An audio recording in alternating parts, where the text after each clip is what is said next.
Welcome to the Wrexham Coffee Matchup. I'm Dave. And I'm Courtney. Each week, we'll take a few minutes to catch up on the latest news from Wrexham. From matchups to transfers, on and off the pitch, we'll share our takes on it all. So grab a coffee and join us. Hi Courtney, how's it going this week? Hey Dave, it's been a busy week. How are you doing? Doing pretty good, just recovering from a lot of games in a few days, and we have a lot to talk about today.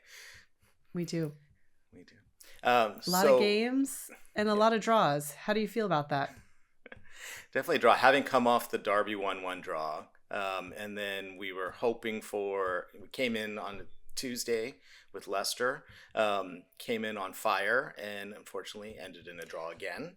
And then, spoiler alert, the Birmingham match ended in a draw. But each one of the draws felt very different as a viewer and a fan. I thought the Derby draw felt like a draw, right? It was a pretty even match throughout the whole game.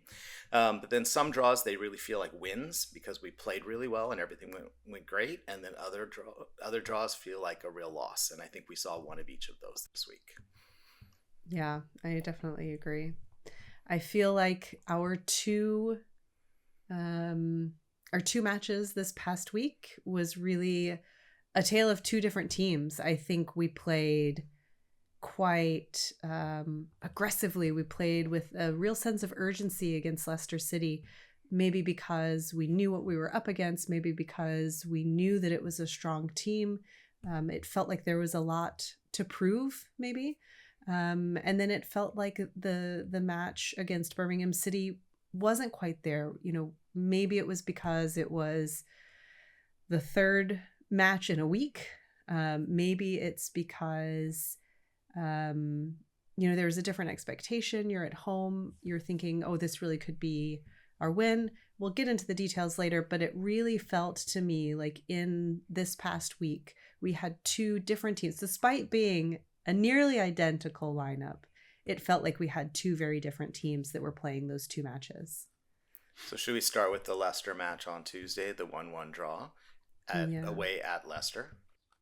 Yeah, so it's funny. So I actually watched both matches in their entirety this week on the big TV in our house. So I feel like I'm coming to our episode this week with a bit more insight because I actually, did the homework. I actually watched. And what really struck me as I was watching Leicester City was that as soon as the ball was on our side of the field, you saw 10 other jerseys around. Every single person on the field was defending to make sure that we did not allow a goal. But then by the time we were driving back down to the other end of the field, it felt like we were defending with 10, 11. I mean, of course, Arthur also plays a part there, but defending with 10 and attacking with 3. It felt like we were really trying to keep our men on, that side of the pitch, which just visually I found quite, interesting to watch, let's say. And a lot of those attacks with 3 were quick breaks. And I mean, we had a huge number of fast breaks, which in previous weeks was not the case. It was the other teams that were making the fast breaks. And so maybe it was a conscious decision of in the fast break, they're going to break right back. So just be ready for them. Yeah, for sure. And then when Nathan Broadhead came on, I mean, that, of course, brought in a new level of excitement because already at that point, after they scored the first goal, I thought, you know what, losing by just 1 point is already a pretty good result for us, right? And so then for Nathan Broadhead to come on and like the energy that he brought, the goal, feeling like, oh my gosh, could we end this in a draw? Oh my Lord, could we end this in a win? Like, it brought me life at 11 p.m. for me while I was watching, and like heart palpitations because it was just that, like, it was a nail biter for sure. And to your point, I noticed that when Leicester scored their goal, oftentimes the tendency is that puts a hamper in our energy, right? Yeah. And it happened. There was about 10 minutes left in the first half. We continued to push and push and push. Yeah. And when we came back into the second half, with a little hiccup that we'll talk about in a minute, it did nothing to dampen our enthusiasm and our drive. And I think that really came across this week. Yeah. And then the last thing that really stood out to me, and I wrote this to you while we were watching, I said, Moore looks completely defeated. This was probably 10 minutes before he was subbed out. He played with every ounce of his being in that match. He almost looked like he was ready to crawl off of the pitch. It's cool. They say you leave everything on the field, right? And he definitely did. He definitely. That is why he is called up to the Wales team 50 times already, because he just gives it his all. So, my first thought when we started watching the match is I tuned in a little bit early, and I felt the biggest difference of a championship match versus our previous National League, League One, League Two matches, and that was the flame show that greeted us at the beginning of the match, with, was it a dozen shooting flames around the field with the music and the lights, and it was really incredible to watch. It actually reminded me of when I went to Wembley to see the finals with Charlton last year or last spring, and there was a big light show, fire show, where they introduced all the players, and it's like, oh, this is the way it's going to be going forward. I kind of like this, it's like, I wonder when Rob and Ryan are going to install their flamethrowers in the field. Well, when you said we started off the week on fire, I thought that this might be what you're referring to. I meant literally the energy on level fire of the players, but I did notice, so in the first half, it's like we had a chance and we had several chances, but really the one that stuck out, I just rewatched the recap a few minutes before we started, was O'Brien's unfortunate fast break where he had a one-on-one with the goalie wide open in the first half, and he missed. He kind of stumbled a bit, and it was too bad, because that, I think if we had gone into the halftime at 1-1, it would have even been a more noticeably different second half. Not to say we didn't play incredibly in the second half, but it would have had a little bit more fire and energy, because then there would have been that chance of winning, right? But I did notice that Windass was so much faster than we've seen him in previous, and it's almost like O'Brien's rubbing off on him, and as they're like we talked about, there was a lot of fast breaks, there was a lot of quick changes, there's a lot of quick momentums and decision making, and I think that's the sign of a team that's really gelling together, right? Is when they start to understand how to work together.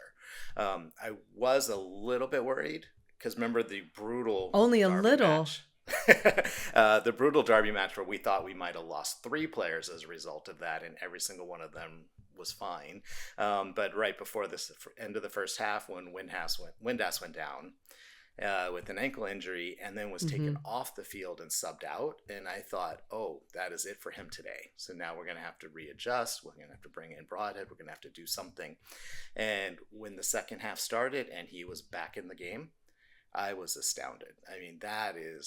And he played incredibly well in that second half. So it was a really interesting ethic that, almost like he was saying, I refuse to be taken off.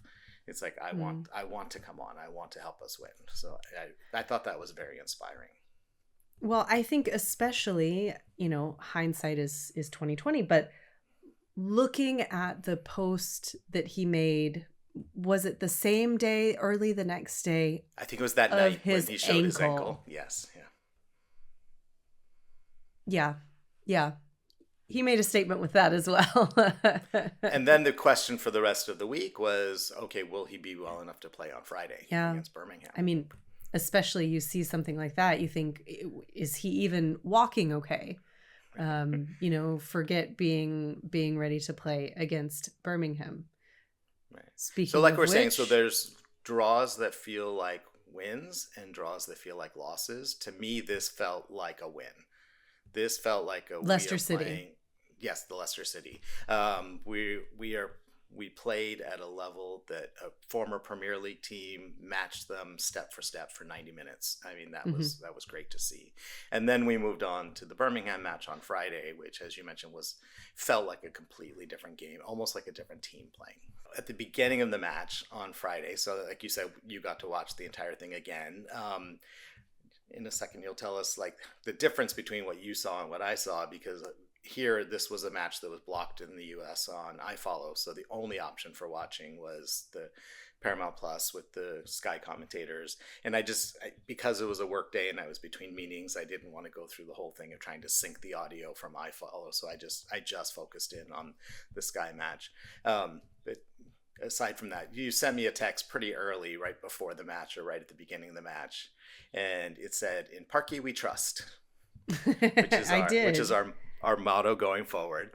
And since a couple weeks ago, you took the honor of writing a little song for Kabore, I thought I would write a little Parky We Trust song, which I'm going to very poorly sing for you right now. And it's to the tune of Michael Jackson's PYT. So, if this goes well, then we can, record a version with the backup singers, because, there's a part missing. Of course. So, here we go. This is me very poorly singing Parky We Trust. Don't listen to them. In Parky We Trust, our team is gelling. On the team bus, our Wrexham boys. There we go. PWT. I like it. So,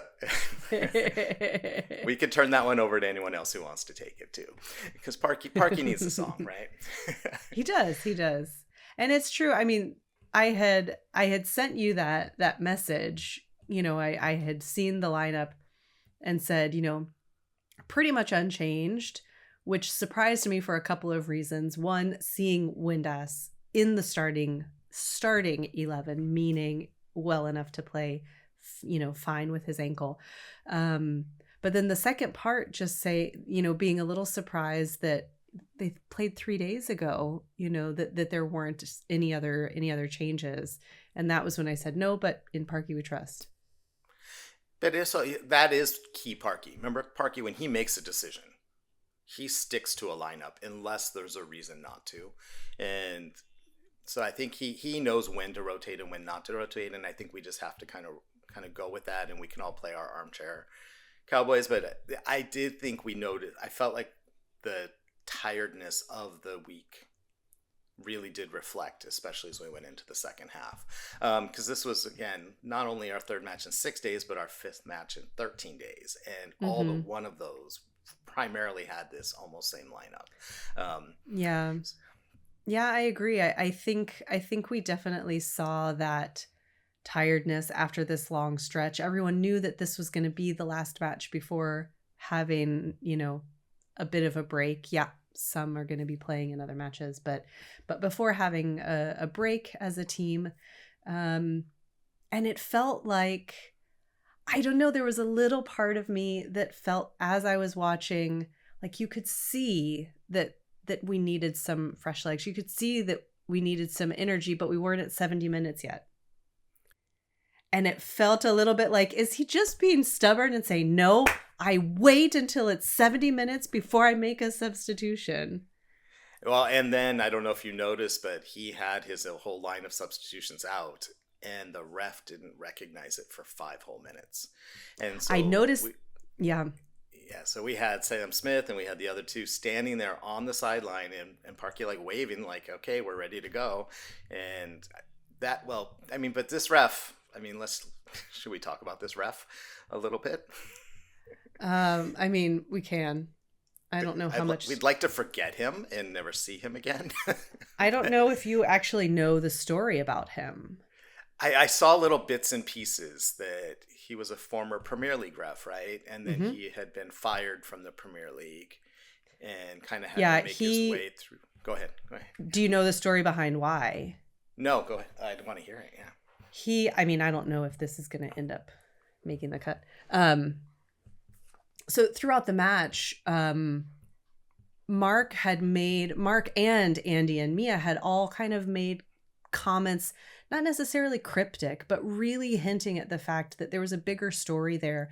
And Mark at one point even said, I am not going to tell you what happened. I'm not going to speak it here on air. If you're interested, you can go find out. And I thought, how terrible, like, must it be that Mark is not even going to talk about it? And apparently he like recorded himself making fun of a disabled person and sent it out to, I don't remember who, and it doesn't even matter. And so someone forwarded it to, you know, the higher ups, and he was fired, and he moved to referee in the Netherlands, maybe? Netherlands, yeah. Someone mentioned that, yeah. For a couple of years, and then came back. Yeah, because one of my favorite comments on Blue Sky throughout the match was, will the Netherlands take him back? He just did not call fouls. He was very inconsistent. Foul. Yeah. And there was one point in the second half. Pushing and grabbing jerseys. And it's like, do they need to be nude with like a tuft of grass in their mouth for you to call it? Like, come on. Right. There was one in the second half we were at 1-1 at this point, and it was a clear foul on, as we're moving towards the Birmingham goal, and they didn't call the foul. And had they not called offsides, Birmingham would have scored a second goal and they would have won the match. And it was the clearest foul that anyone could see. And all the Sky commentators were like, this is bizarre. We've never seen this. And it's part of that, like the point that I told you a couple weeks ago. I talked to my brother who's a soccer coach, and he said that the less fouls they call early on in the match, the more physical the players become. I can see that. Because they're given the leeway and they think that I won't get punished for it. And especially in a tight match like this, where everyone's trying to push to get a goal, that just fouls become the way to do it. And it's just frustrating because it also, like you mentioned, it makes the game feel very stop-start, because it's like you have a moment of excitement, then you have a moment of frustration, and then like when they finally do call something, it takes forever, or someone gets injured. And so it's just, I wish there was more consistency across the board, because it seemed like this time they were really against us, even though some people were saying he just wasn't calling it on either side. Yeah. There were very few calls, and it does seem like the ones that were called were for Birmingham City, but I'm sorry, I was laughing before because you said, that your brother said, hey, Coach Mike, said that it's, kind of the pace of the first little bit of the match is what sets the tone. And I thought, this sounds very much like parenting a toddler. You need to set your boundaries because they are going to try to push right up against it and past it. But it's true. I mean, it definitely sets the tone for the match. If you see, you see what you can get away with, and, I can get away with a little shove. Let me try to shove a little harder. Let me try to pull, a little bit more aggressively to get this man down on the ground, So that, with both teams being just physically exhausted, because both teams had 3 matches in 6 days. I did feel, though, that in the second half, Birmingham coming right off the kickoff of the second half and scoring in 21 seconds, we never recovered from that. And it's almost like we got the anti-Parky pep talk at halftime, because it seemed like at that point just all energy fell from almost the whole team consistently. And it was tough to watch. There were moments where it spurted back, but it was... Yeah, never fully. Yeah. I saw someone on Blue Sky that posted something to the effect of, did Parky give the pep talk to the wrong team at halftime? That's another way. Did you? At it. I don't know if you were just kind of going back to this topic of the subs that were really just waiting and almost twiddling their thumbs on the sideline. Did you notice how many different people stepped up into that role? How many different people got ready? So it also could have been a very different match if the subs that he wanted to go in had gone in when he wanted, right? Like Sam Smith was there. I saw, I don't remember now, I don't remember who else, but I saw there were at least 4, if not 5, different players that were there of the 2 that went in. Well, McLean and Barnett went in at some point Mm-hmm. in that window, and both made an immediate impact on the drive, right? So Yeah. imagine if Barney had been in 5 or 10 minutes earlier, and Mm-hmm. Sam was fresh on his legs, ready to catch a nice cross. Then we might have had more chances in those last few minutes. Overall, I would say, yeah, quite physical, and a draw that felt like a loss for sure.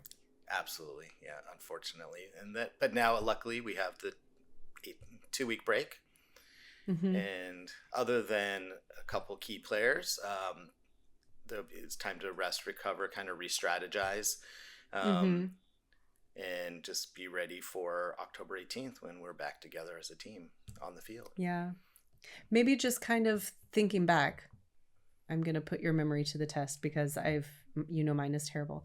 So I said the Birmingham City match, it was a draw that felt like a loss. Was the result when you went not a full year ago, what was it, 8 months ago, was that also a draw? It was a draw, so it was. I actually rewatched the highlights from that one too because I just wanted Oh, to did you? remind myself, because I remember how it felt in the stadium, but I didn't remember the details of that match. That felt So like a it win, was, didn't it? yeah. So it was a 1-1 at halftime, Okay. and then we came on in the second half, and I believe that was the first time that they pulled Ollie at halftime Okay. and brought in a new striker. I think they even brought Fletcher in at halftime. Okay. But I don't remember the exact details. But we fought and fought and fought, and both sides fought for that entire 45 minutes in the second half. And people, as we're leaving the stands, were saying, quote, "This felt like a win." Mm-hmm. Because we were playing the team that was the number one in the league. We were fighting to get into With that number no 2 position, question. Yeah. and it just felt like a solid win, because people had been questioning us all season last season Yeah. as to whether we deserved to be in the top half. Mm-hmm. And here we were, like, this was when we really showed that we played the best of the best, and we met them kick for kick pretty much. Mm-hmm. Yeah. So interesting that now, 8, 9 months later, totally different, same result, totally different feeling. Yes, yeah, absolutely. So in other news, kind of off the pitch news, very briefly, we got news recently that Stephen Fletcher had formally retired. And I Mm-hmm. know we were both incredibly sad when his contract was not renewed at the end of last season, because we were Yeah. hopeful that he still had something to contribute, especially like we talked about, the final 20 minutes being so important every match. Yep. But it was good to see that he's kind of happily made his decision. I see he's already like making golfing videos in Egypt and kind of Yep. deciding to live the exciting life. But he also has really kept a close connection with Wrexham, which I think is kind of cool, because in one of his interviews when he retired, he said that he's played many places in his Yeah. very big career, and he said that Wrexham was his favorite place to have ever played. Oh, I was gonna say I have not done this homework. I have no idea how many different clubs he's played for, but I know it's quite a lot. And so to have had such a long career with different opportunities with different teams, that really says something. I think he had like a 20-year career, yeah, something like Wow. that, which is amazing. He's younger than me and yet still an old man. I don't have anything else to say for that. In other news, we also heard some call-ups for the international matches. So I'm not that in tune to the whole World Cup and the Wales team, and I know you've been doing a little bit of research. Mm-hmm. What can you tell us about sort of what this means? Yeah, so during the next, 2-ish week break, there will be 2 matches that are coming up. So Thursday of this week, the 9th of October, there's a friendly match between Wales and England. So that doesn't really mean much. But on Monday, the 13th of October, we are in the qualifying round for the World Cup in what is called the group stage, which means you have depending on which group you're in, either 4 or 5 different teams. And you do like a round robin style where you're going to play all of the teams. And, just like for the EFL play, you get points for a win, points for a draw. And at the end of this group stage, the top team in that group automatically will go to the World Cup. They automatically qualify for the World Cup. The second place team will go into the playoffs to potentially go to the World Cup. So we're in Group J. We are currently 3rd in points. North Macedonia is 1st. Belgium is 2nd. So North Macedonia has 13 points, I believe. We have 11, as does Belgium, but their goal difference is bigger. So they're currently in 2nd place. So there's still a chance, but that's where the Wales team is now. And that's the match that's happening on the 13th of October. So we need Keiffer Moore and Nathan Broadhead to get in there and score some goals for Wales. Yes. But also, since it's versus Belgium, right? A win is going to be a big deal. Yes. Yeah. Because that would put us ahead of them in points. And then after that, we come back on October 18th to resume the league season. It'll be, again, a really, really busy window. I think you calculated 7 matches over a 3-week window, including our next cup match against Cardiff City. So our next match will be against Stoke City on October 18th. The last time that we won against Stoke City was in 2015 in the FA Cup, and the last time we've even played them was in 2019 when we lost 3-1. Stoke City currently sits 5th in the championship, and they're having a really strong start to the season after 9 matches. Yeah. Well, that's all we have time for. Thanks for joining us this week. Please like, comment, and subscribe. You can also email us at wxmcoffeematchup@gmail.com. All one word, that's wxmcoffeematchup@gmail.com. Or you can follow us on Instagram and Blue Sky at wxmcoffeematchup. From the cop to your coffee cup, that's all for today's Wrexham Coffee Matchup. Keep it brewing, keep it red, and as always, up the town.